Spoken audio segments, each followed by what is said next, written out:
Welcome to episode 26 of the NonFunGerbils podcast. I'm Luke. And I am George. Today we are joined by John Linden and Rudy Koch of Mythical Games. John and Rudy are part of the superstar team that set up Mythical and have brought us the game Blankos Block Party. This interview was great fun, and at the end we read out a couple of entries for Elf Gerbil and announce the next NonFunGerbil giveaway and competition. Please excuse some variable audio quality in this episode due to technical hitches, and enjoy the show. Welcome to the NonFunGerbils podcast, the show about digitally scarce gerbils, non-fungible assets, and the growing decentralized economy.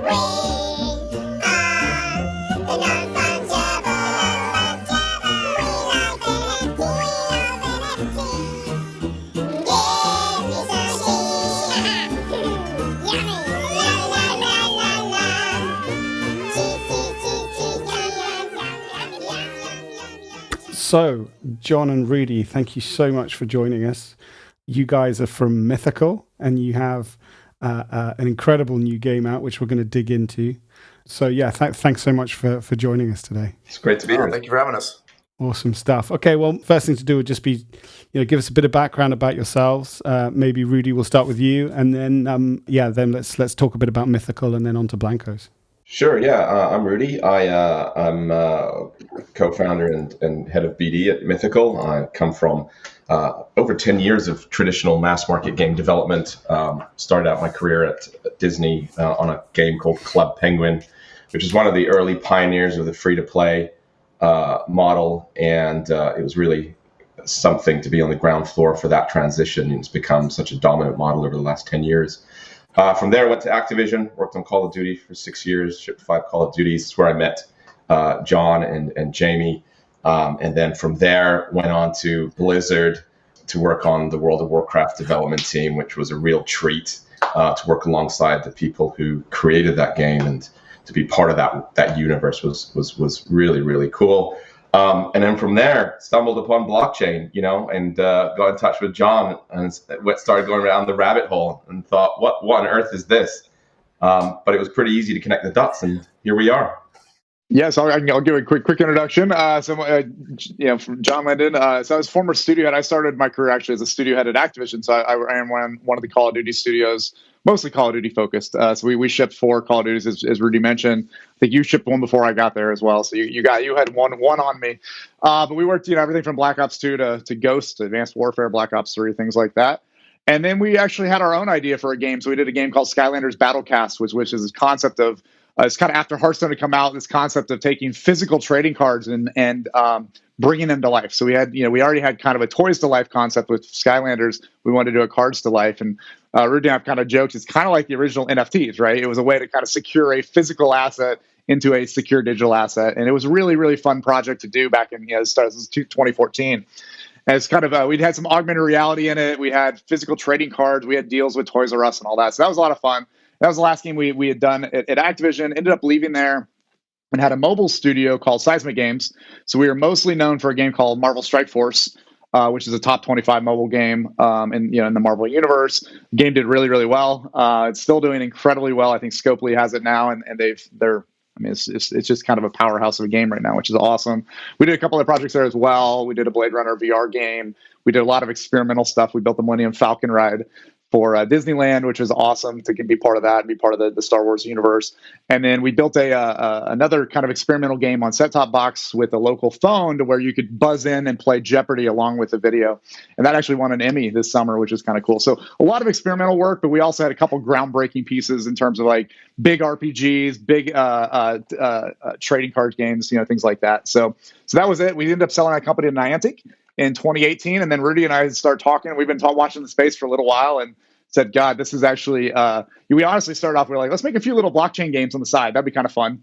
Let's kind of play together some ideas. We had some ideas for a game, and then we got into it, and we connected up with Jamie Jackson, who's another former studio head of Activision, and it just kind of took off, honestly. We were like, damn, it's time to jump into this full speed and really bring our concept of player ownership to gaming and using kind of blockchain to do that on the back end. So that was really kind of how it led up to how we created this. So Amazing. So you two are the ones who are responsible for me spending about 10 hours a day sitting in a bush with a sniper rifle and being shouted at for being a camper.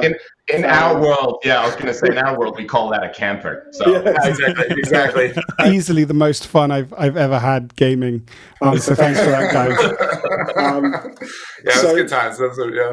Incredible time. So Mythical formed around this new interest into blockchain. Is that a good way of describing it? I mean, I'll kind of take a stab at Rudy and add to it, but I think where it really came from is, we've been making free-to-play games for a while. We've done some console games, we've done some PC games, mobile, and I think the way I kind of viewed it is, as a free-to-play game maker, right? You want to support games, but you kind of know the value of what you're getting, because really you're buying intangible assets. You're buying personal satisfaction, which is awesome. And I love that people get so much satisfaction from games, but there's no real tangible asset there. So honestly, even myself, I'll spend $20, $25, $30 in a game, right? Sometimes just to support the creator, sometimes just to kind of check it out. But I'm not a whale, right? I'm just not a whale naturally in games like that, because I just don't have that tangible assets.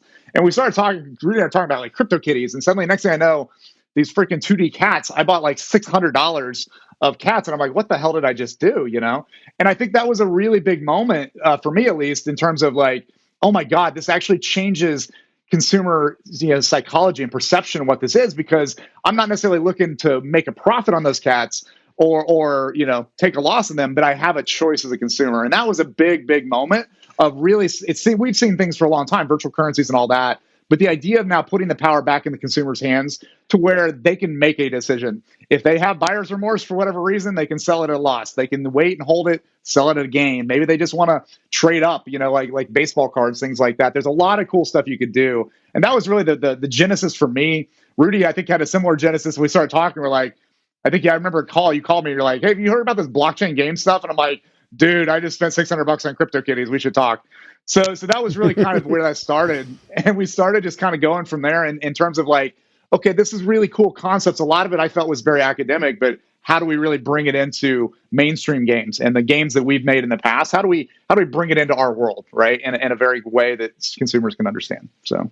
And I think throughout our career, too, to add to that, we've seen some really, really creative economies around games, that not necessarily were designed by the game developer. Gray markets have been around for decades where digital items have been being sold back and forth. And so, and then you look at some of the big blockbuster games like Eve and especially World of Warcraft, where you have all these very complex economies. And I think it was pretty, once we started talking, it was very easy to connect the dots between some of the things that blockchain was introducing and what we had seen happening kind of organically in the games industry. And we went, wait a minute, this idea of creating tangible assets, being able to harness the power of digital assets through blockchain and NFTs, we can actually embrace some of these, interesting economic concepts that were happening and do them for real, bring them into the game, design for them. So we got really excited about that. Absolutely. I mean, we obviously share the same excitement, and I think there's been a lot of conversation over the last couple of years as this sort of technology begin to appear, that it might be gaming that would spearhead the adoption of this sort of a more mainstream approach to cryptocurrency and in-game items, and this whole skins thing was a big part of the conversation in the early days about being able to get those. But I guess also as part of that was a sort of people began to get a deeper understanding of how studios work and how this world of sort of items moving between games and true ownership and secondary markets that exist outside of games. And that's kind of a vision that kind of comes with the whole blockchain thing, because there's this desire for these items to move where sort of true ownership would say they can move.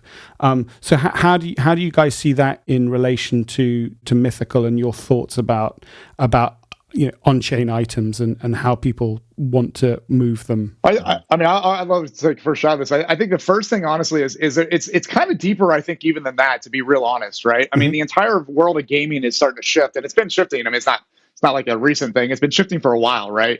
I mean, it's no longer this kind of game publisher, game developer, consumer market, right? With a retailer, a publisher that pushes it into retail channels, right? That was a simpler model, to be real honest. And now we have all of these stakeholders involved. We have brands that are getting involved. We have celebrity influencers that are getting, want to reach their audience in gaming. We have gaming influencers, which are bigger than the celebrities, it seems like anymore, right? We have esports teams. We have artists. We have consumers that want to be entrepreneurial. It's a big world of stakeholders now. And I think what you'll see is that the further we got into it, we started thinking about a lot of the challenges we have as game designers and these game makers, right? And as you build these games, that we started looking at like, wow, blockchain. I think there's kind of two things, and I think we'd love to talk about a little bit too, because there's the blockchain or die kind of mantra, which I don't know if I'm not a blockchain or die type person, right? It's more of a blockchain is an amazing piece of technology that is built around the concept of ownership, right? So things like transparency, things like decentralization and immutability, those become really big over time. And as you can start applying them to all of these challenges and all of these new stakeholders, you start having a really fascinating foundation for bringing these collaborations together. So it's really stuff we'd seen in the past, but it's kind of a way to do that. And I think, Rudy, you can jump in further on this, but like we say a lot of times, we're not a super heavy blockchain company right now. I don't know if we even can say we really have a stake in Ethereum versus Bitcoin versus EOS versus, whatever, Polkadot or whatever comes next. We just see it as a really amazing piece of technology to help ensure that liquidity and provide these concepts as we bring tens or hundreds of thousands of new stakeholders into the gaming ecosystem, right? Yeah, and I think as we got into the space, I mean, it was very clear that a lot of what we were seeing were small experimental ideas. They were very inspiring. They inspired us. But we didn't see a path to sort of long-term value and a sustainable business in what was happening. And so where we came from was this mass market traditional game development, where we used to building products for millions of players, tens of millions of players, right? We knew that. That's our bread and butter. We built a team around that.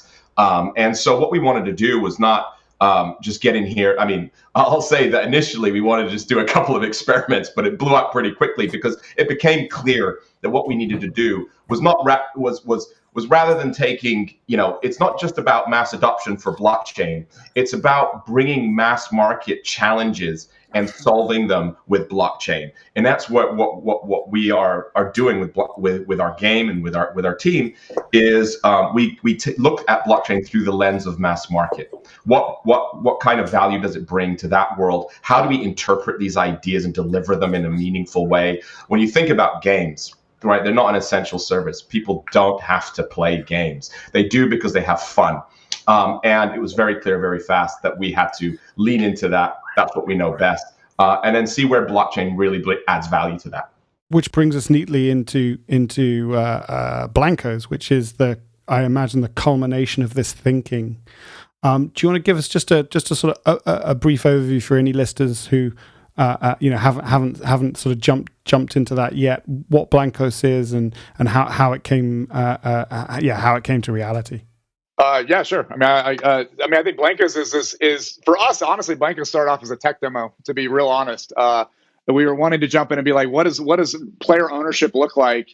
If you have player ownership, what does it look like in a real game, right? Like, what would it feel like? What are the concepts? How does it affect the player? And honestly, it started off as a tech demo, and I think we went down a couple different paths. We had a couple different concepts early on. We had all these different things that we were looking at, and honestly, Jamie Jackson, who's our co-founder and chief creative officer, he's a huge vinyl toy geek, and I'd say we're pretty damn close. I mean, you guys can't see it necessarily right now, but Rudy, right behind Rudy, is tons of toys. I got them all over my desk.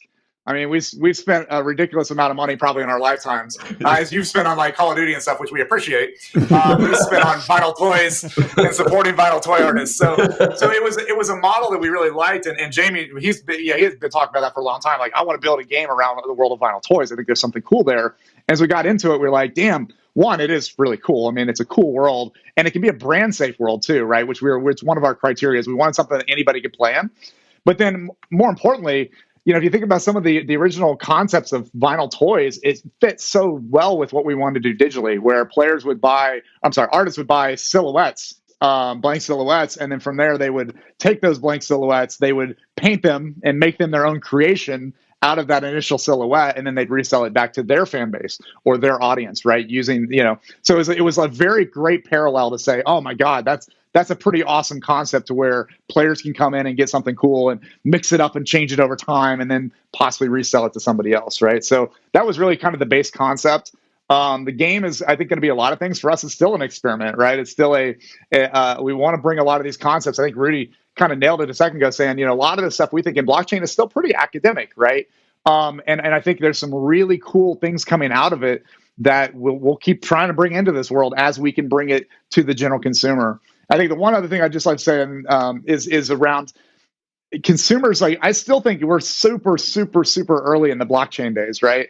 Like, it's to the average consumer. I mean, I don't know if you guys have this, but I still have. I'm in the industry, right? Like, we do this stuff. I have accounts, I have wallets, I have accounts all over the place, and I still hold my breath every time I hit the damn button to send a transaction and hope it shows up on the other end, right? And the fact that I do that, and it makes me nervous. And honestly, I'll pop up and suddenly there's a gas fee, and sometimes it's $4, and sometimes it's $5. Sometimes it'll be like $18, and you're like, what the hell is going on? I guess it's network congestion, right? Those aren't things that the average consumer can deal with, right? So I think we're still very, very early days, and we're trying to take as much of that out so that consumers can come into the ecosystem, but not be like, what the hell am I doing here, right? And so I think we're way beyond still even the concept of private keys and MetaMask and all that. We're still at the, wait, you're going to charge me to list an item? I don't get that completely. And also, like, what do you mean my transaction didn't show up? What do you mean I accidentally sent it the wrong address? Like, those aren't concepts that the average consumer will really get in terms of a gaming type ecosystem. So yeah, I had an experience that really sort of it was an epiphany moment for me when I actually literally lost a private key and I lost a whole bunch of ETH.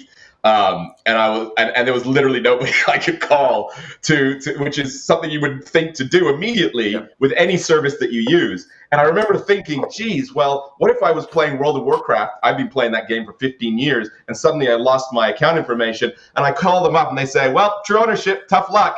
I'd never play that game again. I'd probably never engage with that company again. So for me, that was the epiphany of, we've got to take these ideas and try and interpret them in a way that makes sense to mainstream gamers and not expose them to some of those things that could actually be huge barriers. Yeah, and then they can find their own way down the rabbit hole, a little bit further. But at least the hand that brought them in, gave them a sandbox to a degree. Yeah, that's right. I mean, gamers get excited about the experiences that they have. That's what they get excited about. That's what we get excited about. We get excited about what's the outcome. What can we create that's cool and fun to engage with? And the technology is a path to solving that. But we don't put the technology in front of the user. We put the experience in front of the user that we want. So you guys you're the first big studio to bring an active game to the market that utilizes blockchain. And I'm really pleased because I feel awful when my daughter asks me to buy her a skin in Minecraft. And I say to her, you're getting nothing. As you say, you're getting personal satisfaction, but, she's not going to think about it tomorrow and she can't sell it. And like this week, unboxing Blankos, she's like, can we buy that one? I'm like, yeah, sure, we can buy that one because we can always sell it again afterwards and it'll probably be worth more. So, So do you think that this is going to be... you're going to pave the way for, and the other companies are not going to be able to ignore it. They're going to have to do it because once the users have experienced the ownership, and that they won't have the choice to go the easy option. Yeah, I mean, I think there's a couple of different answers here, right? One is I've seen a lot of things like, oh, well, once I played a blockchain game, I could never go back. Well, I don't know if that's quite right yet. I could definitely go back and go play, a GTA or go play a COD. I mean, they're just amazing entertainment products, right? Like, so I don't think it's like once you've tried it, you can never not unsee it, so to speak. But what I do think is I think you're going to see, it's really fun. We've been talking to a lot of studios recently, right? A lot of big studios. And what I love is they're seeing it. They're like, oh, yeah, I see what you're doing now. That makes a lot of sense. They don't necessarily get the token side. They don't get the blockchain side, but you suddenly would be like, no, we're building secondary economies that you get a cut of, and you can enable splits, and there's a ledger, and you can kind of split it up however you want. They start seeing that. But what's really cool about it is that they see a different vision every time using the same principles, right? And that's the important part, is that one game you're going to see is going to be like, hey, we want everybody to contribute into the ultimate UGC, right? Another one might be, hey, we really want to empower our esports teams in a bigger way. Another one might be, hey, we really want to make sure we have longevity and bring our marketing costs down by working heavily with influencers, right? So there's kind of different strategies that each studio, and we call this a lot. We say it's kind of like having a new palette of tools, and that's really what game development is, right? There's physics engines, and there you can do a lot of things with it, but it's not, you can't necessarily, in all cases, you can't just be like, I'm going to drop this in and drop this in and drop this in, and I have a game, right? It's, I have these tools, these set of paintbrushes to paint with. I have this set of audio tools that I want to bring into my vision. I have this type of networking stack to bring in. We kind of view it the same way, is how do you bring ownership into your game in a fashion that makes sense for your world, right? And for the vision you have. So I think you'll see a lot of studios open up to this very soon. But I think you're going to see it's not a once I do it, I'll never go back. I just don't see that happening anytime soon. But maybe over time, maybe over a longer period of time for sure. And what I see is that, I think that what we'll see over the next several years is just a disruption of the traditional free to play monetization model. I think it's run its course. Loot boxes, for better or for worse, have become the dominant mechanic. You could, depending on who you ask, it can be an antagonizing economy. And I think one of the things that NFT economies are bringing to the table is fun economic mechanics. Yeah. If you buy a Blanko, it comes boxed. And this is something I've never seen before. It comes boxed, and you have the choice to open it. If you want to play with it, you got to open it. And we've seen so many people pause at that screen and go, wait a minute, I'm not going to open this. I'm going to go buy another one. I think about the games that I play, right? I buy the skin for my favorite character. I just buy it once. That's it. There's no reason for me to buy it more than once. But we've suddenly, people are getting it. Gamers are getting it. They're going, this has value beyond just what this person's satisfaction. I can resell it. Will it be more valuable in the box? And so we've seen a lot of people buy the same skin 3 or 4 times. And so I think, it's going to disrupt the free-to-play model. I think it has, based on the behavior that we're actually seeing now in the game, I think it has the potential to be 10 times what free-to-play was. And on top of that, I'll say it's added an element of fun to the economy. It's not just about, hey, here's a fun game, and now come over here and we'll squeeze every penny out of you. Some of the free-to-play games feel like that, right? I think economies and game experiences can be hand in hand. And we have seen that in some games. Hearthstone is an example of when I go and I make a purchase, I actually still feel like I'm playing the game when I open up the packs. It's such a cool experience. I think NFT economies are allowing us to take it even further and really build fun economic experiences that go hand in hand with a game where I feel good being a part of it as a player. And, you said it yourself, you didn't see the value in buying just a skin, but you see the value in buying an NFT skin. It gives people another dimension to make decisions in games, and I think that's really cool. It's got a strong sense of collectability there. People who are getting into these games early and supporting the project in its early days are getting access to collectibles that other people will want to have later on in the sort of life cycle of the game, and that adds a whole different dimension to how games get supported early on. We're seeing this where it actually becomes quite easy to bootstrap your project to a degree, because there's actually so much value in supporting projects really early on. We have a project currently, and we interviewed the guys a couple of weeks ago, and they've got 6,000 people in their Discord, and the game isn't released. Like, it's still, like, they're only just at the very beginning of releasing the game, and I think that feels like a force that, when like magnified 100x, when you're dealing with a much bigger game and a much bigger studio, I think Luke's right. I think there are going to be some economies at play that people won't be able to ignore. That's right. Yeah.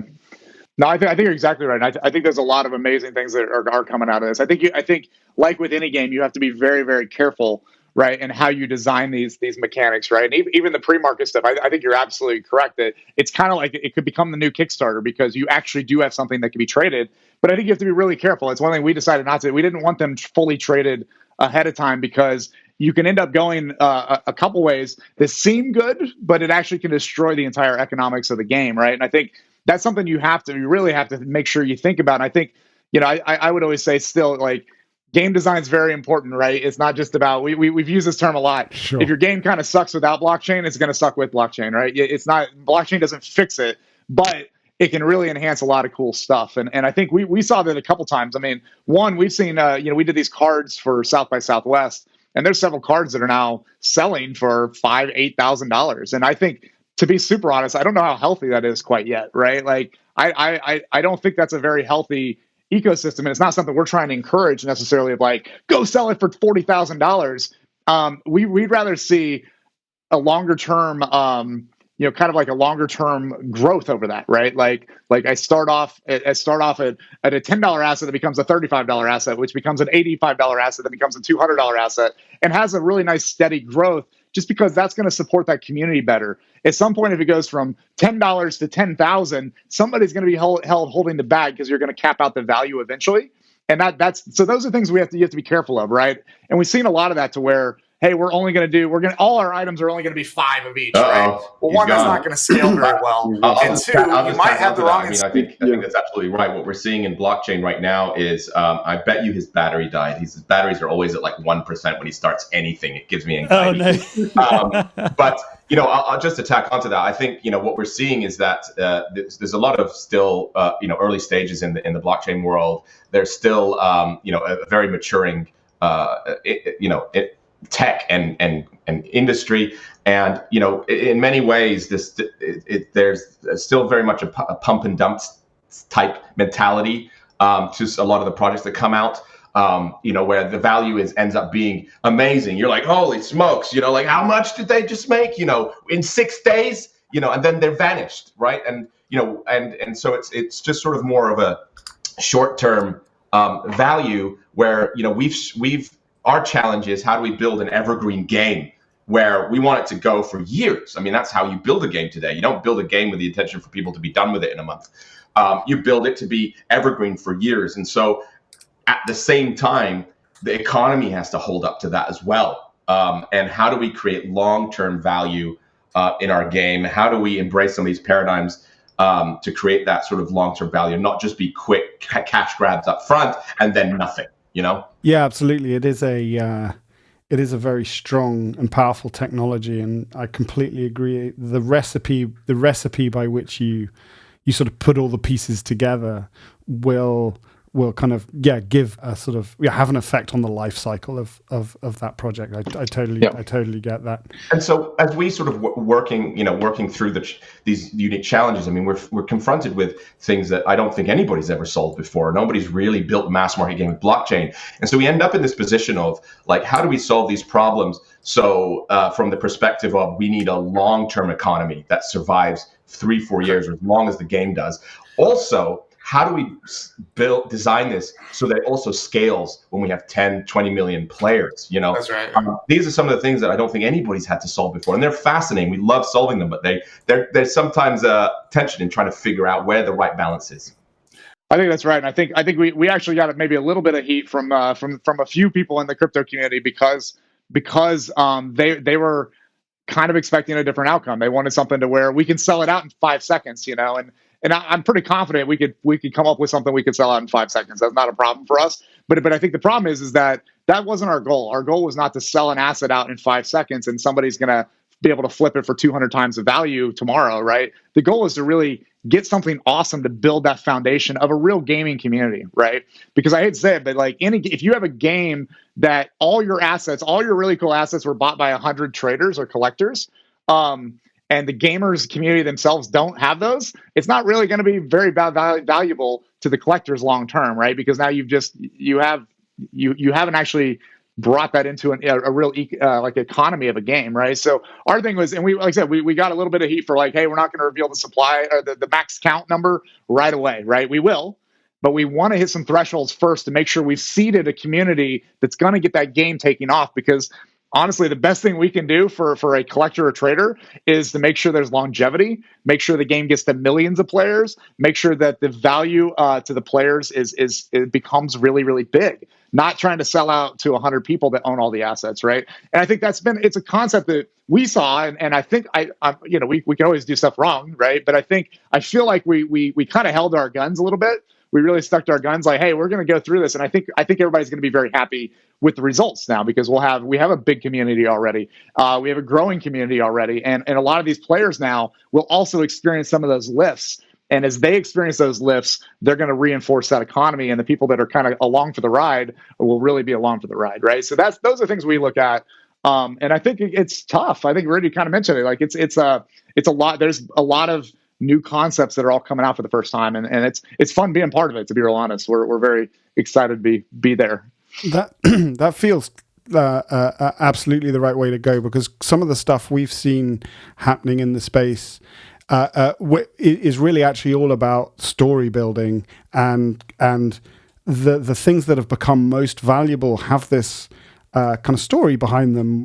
You know, you look at things like CryptoPunks, and given away for free. There was a glitch. People ended up with thousands. They had to kind of get them back, and there has this whole sort of folklore built around it that of what actually happened at the time, and that adds value, right? That it's like you're buying into a story, and things that proliferate and continue and build more story as they go will find the value. That's right. Absolutely. I mean, we blockchain's born out of to some degree out of the culture of like ICOs and pump and dumps and very short-term gains. And I think we've put this call out to the community to just be patient. Like, we're going to prove the value. It's just going to take longer. We have a lot to roll out. These assets you get now are going to be extremely rare once we hit scale. But we're not in it for the short-term value. We're here to build a long-term business here. That way, you also end up rewarding the players and the people who are actually, active in the game and using it, rather than the speculators coming in at the beginning and just buying up everything. That's right. I mean, I can almost guarantee that the if you follow like Magic the Gathering, right? That Black Lotus card, that's the coveted card right now, that's $40,000 card, and people are going back now to try and find old empty boxes.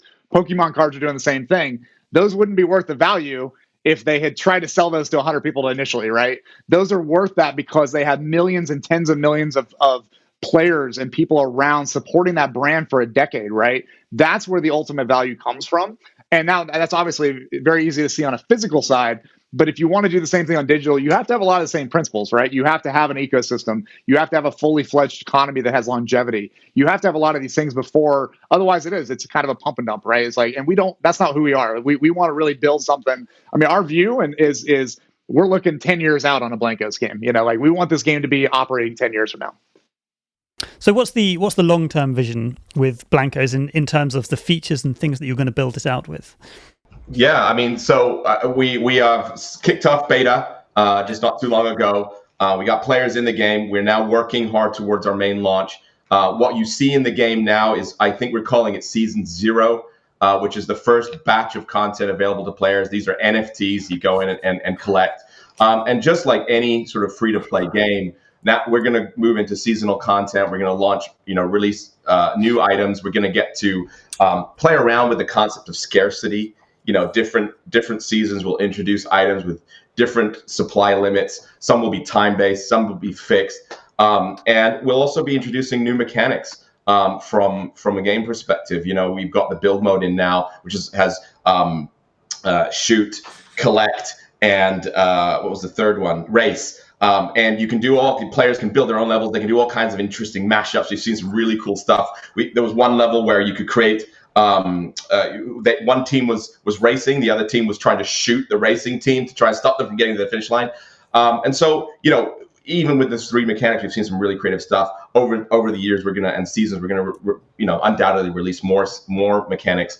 On top of that, we're gonna be of course, looking to lean into the whole collectability thing. I mean, that's the beauty of vinyl toys, is that we've already announced some incredible partnerships with artists who, world famous for vinyl being vinyl toy artists. Pete Fowler is one of the godfathers of vinyl toys, working with us. And what's amazing is as John said earlier, we just give them the silhouette and we say, hey, you guys do your art on this, and we end up with a whole bunch of great variety for people to collect. What you think is cool is going to be different from what I think is cool, and it really allows us to lean into that perceived value. And beyond artists, we're talking to brands. We're talking to esports teams. I mean, this ecosystem, it started out as, hey, we can build a cool secondary economy, which is certainly at the forefront of our business model. But it suddenly, quickly expanded to, wait a minute, we can bring all of these entertainment systems, ecosystems together. Games has become the dominant way to get in front of the new generation.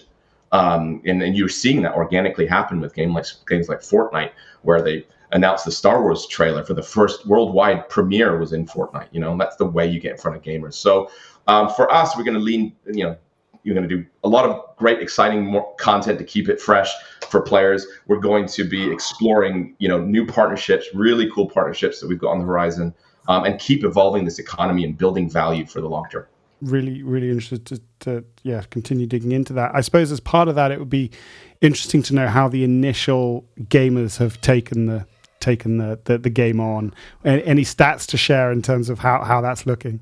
So we launched private beta in November. It's been hasn't been that long. In the first couple of weeks, we had 100,000. We announced this not too long ago. We had over 100,000 players register for an account with us. We had 15,000. I mean, we're talking about 2 weeks of being live. We had 15,000 people, fans flood into our Discord channel, which was amazing. What was remarkable about that is that we saw both mainstream gamers and crypto gamers come together in Discord and get excited about the same game. I have never seen that.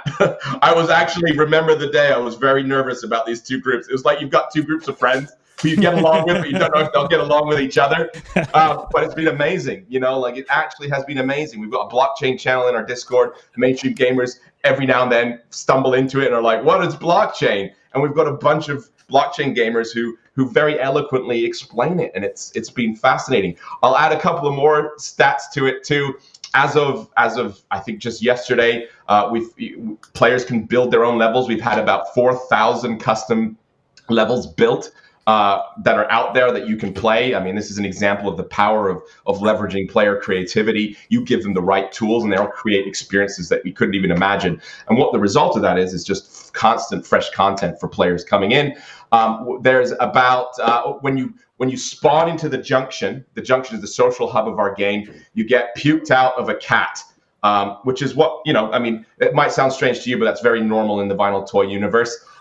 We've had 14,000 Blankos puked out of the cat so far. And every Blanko has an ability that you can select and level up, whether it's to run faster, jump higher, or stun your enemies. We've had over 600,000 abilities triggered since we launched in November. So there's some definitely a lot of action going on in the game, which is great, because this is the time we want to start seeing players engage with the mechanics we've got in there, and really make sure that our KPIs are going in the right direction as we head towards launch next year. No, definitely. I think for us, I think the best thing that we've seen so far too is, I mean, obviously we're collecting a lot of data, and we're seeing some really great stuff. We're not ready yet to put it fully out to sea, right? We're not ready yet to unleash the beast necessarily, and that's kind of how you go through this, right? We take the boat, we set it in the water. Did it sink or did it float, right? And it floated, so we're like, okay, that's great. And then we kind of started pushing it out a little further and making sure there's, what's the holes in the boat? Let's make sure we have any holes in the boat plugged in. And I think, like I said, there's definitely a balance, right? Because it is a free to play game. We definitely are seeing different experiences right now, to where if you come in and you buy Blankos or you come in with a founders pack, it's a little bit different experience than if you're trying to grind it all the way. And there's a lot of tuning over the next couple months to make sure we want it to be perfect for both, right? We want you to come in and just be able to play the game, but if you want to go buy something, we want that experience to be awesome, and we want to make sure that they both flow nicely, right? So there's a lot of that we're working on right now, but it's some really amazing stuff happening. And yeah, some of the levels. I mean, I think the coolest thing for me is the levels that are being built. I mean, they are stuff that I would have never thought. I mean, there's somebody built a Christmas tree level where you have to run up the Christmas tree and then run across Santa's arm and then down Santa's back and then jump into the sack, and that's the finish line. I mean, it's crazy stuff. There's a dragon level that's amazing. Somebody created a Toy Story world to where you're a little toy, right? And they took these things that were castles for us and they kind of laid them on their side and made them look like toy castles that are just scattered on the floor. And then you have this gigantic bed and gigantic computer. And it's just really great to see these starting to get out there already. So it's not just like people throwing out little levels.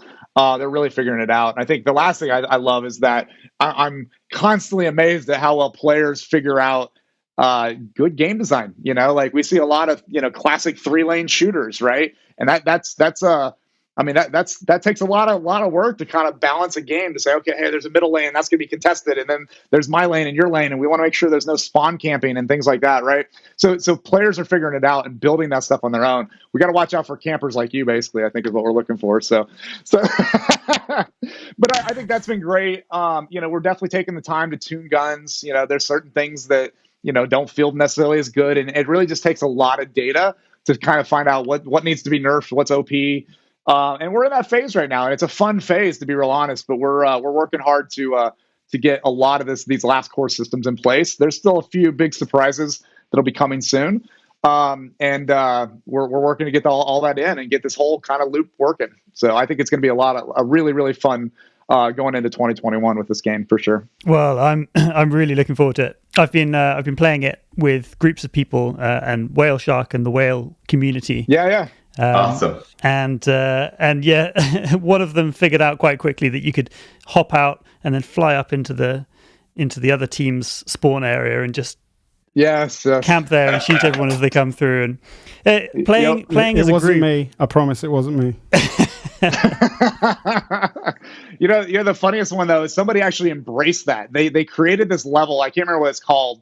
But they create a level to where they literally put, the rail guns. I don't know if you've seen that laser gun. It's kind of a one-shot kill if you get a headshot, right? And that's our version of kind of our sniper, let's say, And what they did is they literally dropped everyone into the middle of the same spawn point, right? Free for all, and put all the guns right there.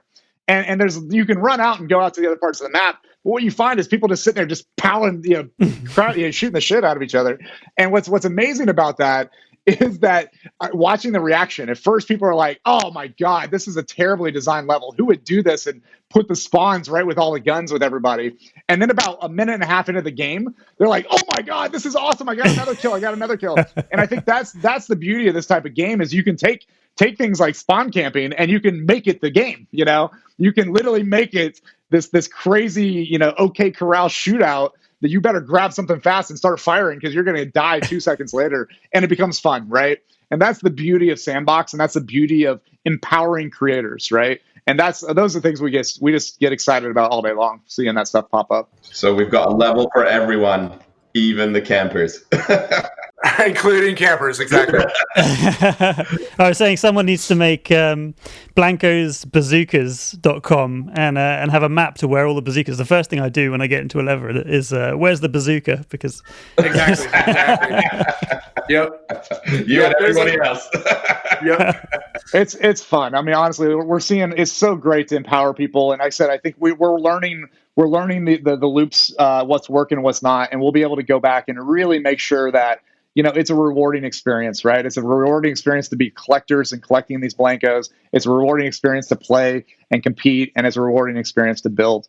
And that's what we're really looking to put together in the next couple months here and make sure that that's a pretty balanced and fun experience. So awesome.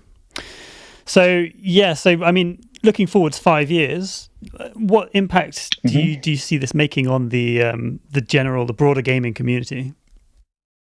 Oh man, I think there's a lot of impacts. I think the way we view it right now is we definitely watch. Rudy kind of has been our blockchain guy since the beginning, right? And I think we're definitely watching a lot of these concepts. And I think there's so many really cool concepts out there that when you start applying it back into the game ecosystems, to be real honest, some of these things are not that foreign to gaming, right? I mean, tokens and virtual currency, I mean, it's what we've been operating on for decades, right? So it's very, very similar concepts, but concepts now about like, how do you stake a token? Well, that's kind of interesting, right?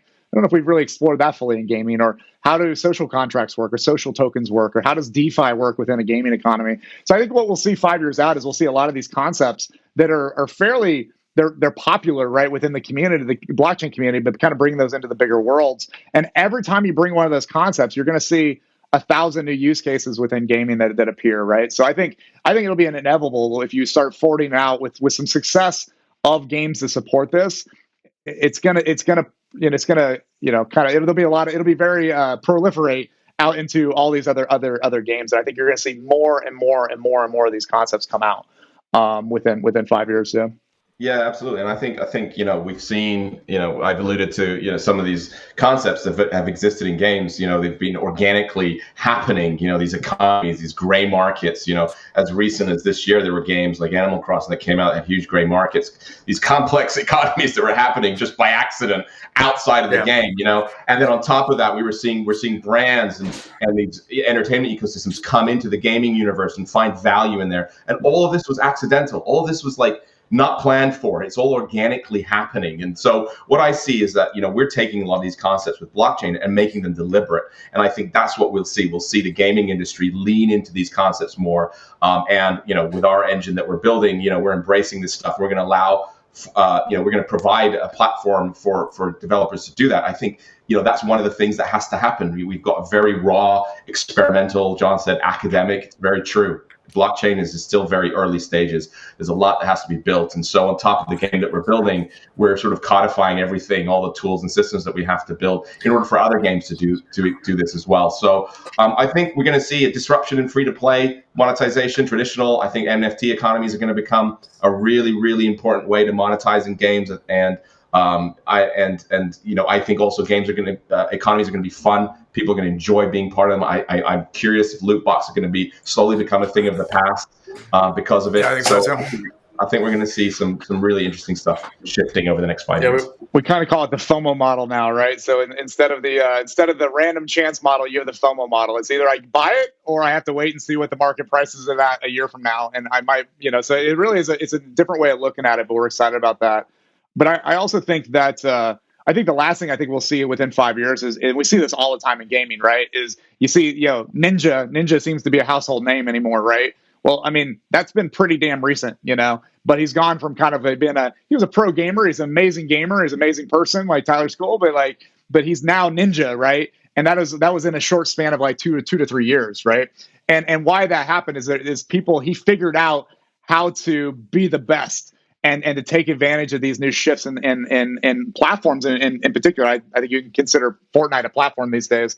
But I think you'll see the same thing happen too in the next 5 years within these NFT economies within gaming. You're going to find that game entrepreneur, the people that figure it out, oh my God, I can take a $10 investment and I can play this game and do these things, and I can output a higher return out of that, and I can do that again and again and again. And I think you'll see the Mark Cubans of gaming soon that are actually making real money. And I don't want to play it off as a get rich quick scheme, because I don't think that's ever the intent. But I think anytime you give economic opportunities within worlds that you want to play in, whether they're real or virtual, you're going to have economic growth. And I think that's where it gets really exciting, is I think we really will have people that will make money in games, that will figure out how to use that to their advantage and play within the rules. And I think the entire ecosystem can win if it's designed properly. So that's where I think we're going for sure. 100%.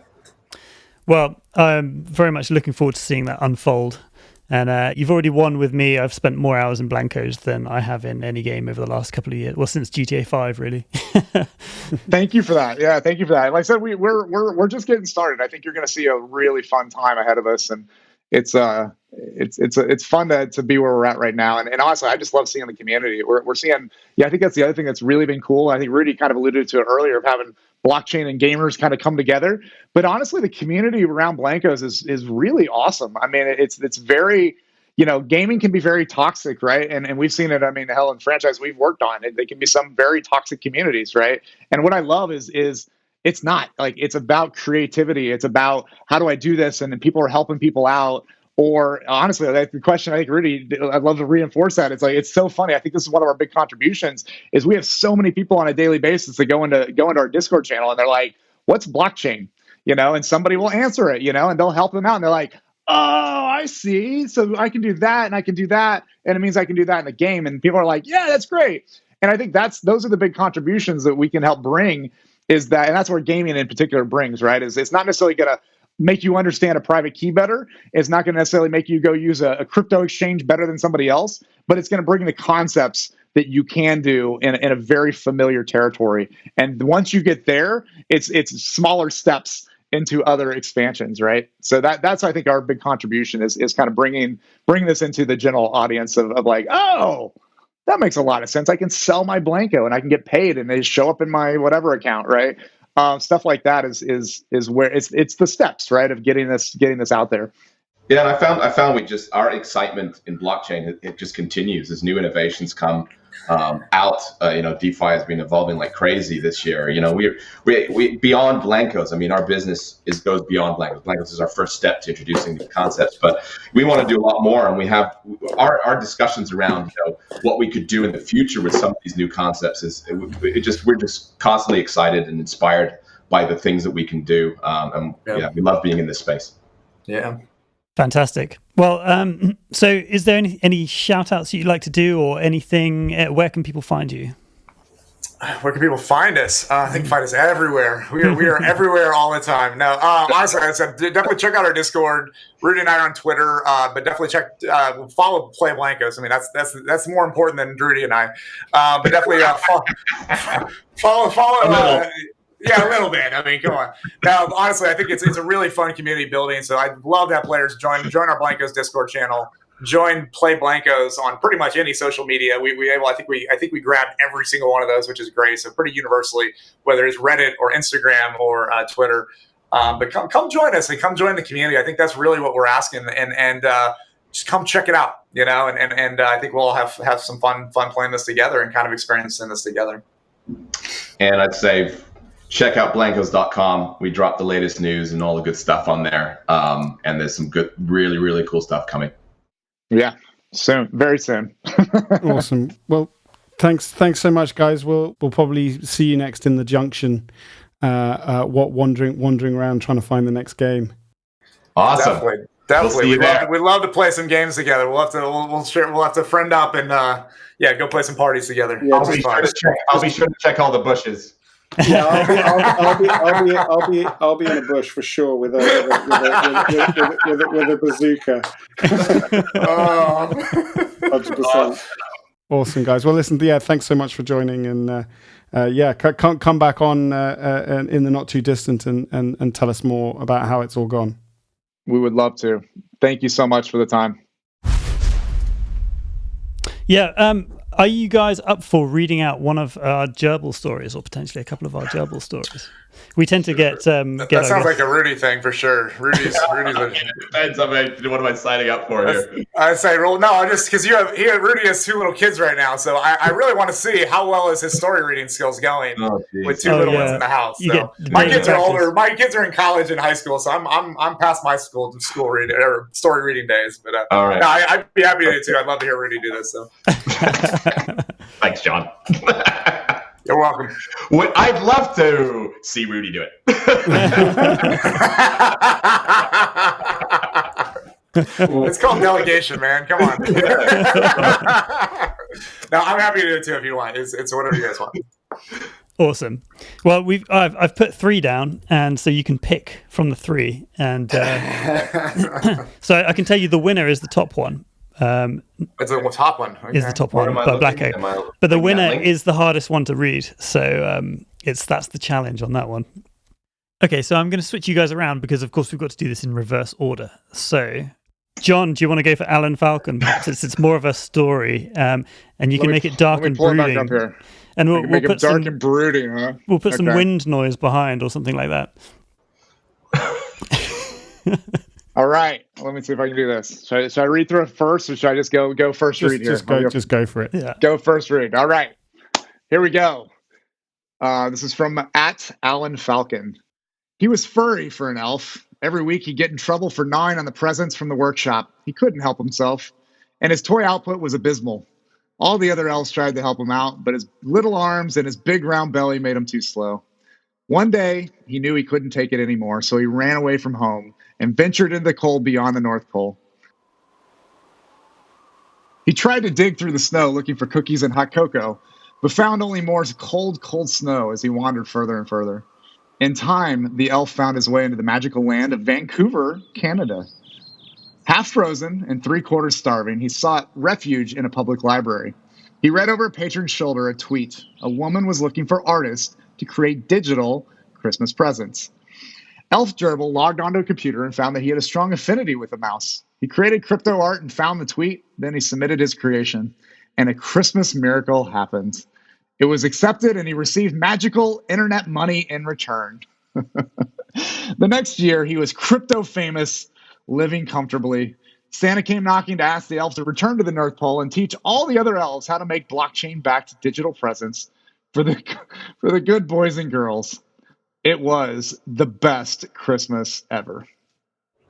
Yeah, fantastic. That was a fantastic first take. Well done, mate. Nice one. Amazing. Boom. Amazing. Okay. Those are awesome. Yeah, thank you. That's fun. Okay. By @BlackEcho22.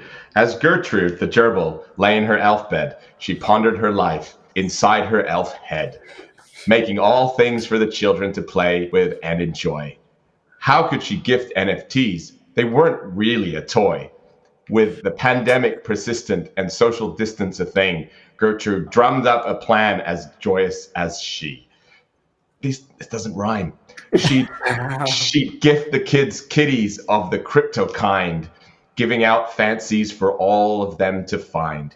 Waking up on Christmas Day, checking their latest breeds, they'd find all the gifted fancies running through their feeds. Gertrude was pleased, but what fancies would she use? She'd have to call her friend, favorite streamer, @RudeMoose. Uh-huh. They picked out the fancies each kid would like best and sent them on their way. She really was impressed. On Christmas Day, as fancies found new owners, @RudeMoose was pleased at what Gertrude had shown her, that elf gerbils really are the most giving of creatures, and to top it all off, Gertrude rocked some cool sneakers. The end. Wow. Very good. Yes. Very good. It just blows my mind that we've created something where someone spends that much time and energy and effort. It's pretty awesome, actually. You gotta run with that. That's pretty good time. That's pretty cool. That's amazing stuff. Cool. Okay, guys. Well, Luke, we're good, right? That was a fantastic show. So excited about the game, and we're going to continue to play it. And I'm not going to open all my Blankos. They're sitting there unopened. I think that's been the craziest thing for us, honestly. The whole unboxing phenomenon. Like, we didn't expect that quite to happen. It's funny because actually we talked about it a little bit. Like, do we need a lot of features around if it's boxed or unboxed? And honestly, I think Jamie was like, just see what happens. Let's just see what happens. And because people will figure it out, right? I mean, things will change over time and there'll be new things you didn't have back then. It's going to be cool. It's going to be cool to see what happens with it. I just had to get the message, are you sure? And I'm like, no. That's no, I'm it, isn't it? I don't want to open that. And then I've got the founders ones evil. And like the non-founders ones. And then I'm like, well, I'm not touching the founders ones. And then, job done. The other funny thing I don't think we've ever truly seen, we've seen it in gaming, but we've never seen it like requested as much, is when you're playing, when you're watching the things, like one of the top requested features is like, can you guys add 2-factor authentication? Because I don't want my kids accidentally unboxing my Blankos. And I'm like, wow, that's value. You're now creating value when they're worried about their kids accidentally opening their Blankos digitally. So it's like, that's cool. So I think there's some really fun things we're seeing for sure. But we will add that at some point. Before you can sell, we'll have to protect it a little bit better. So I like that. Yeah. Awesome. Well, thank you guys so much. I appreciate it. No worries. It was great fun, guys. Thanks so much. Yes. Awesome. Thanks, guys. And big congratulations to Black Echo 22 for writing the winning story this week. Well done. It was a cracker. So, George, we need a new gerbil. Yep. Who's it going to be?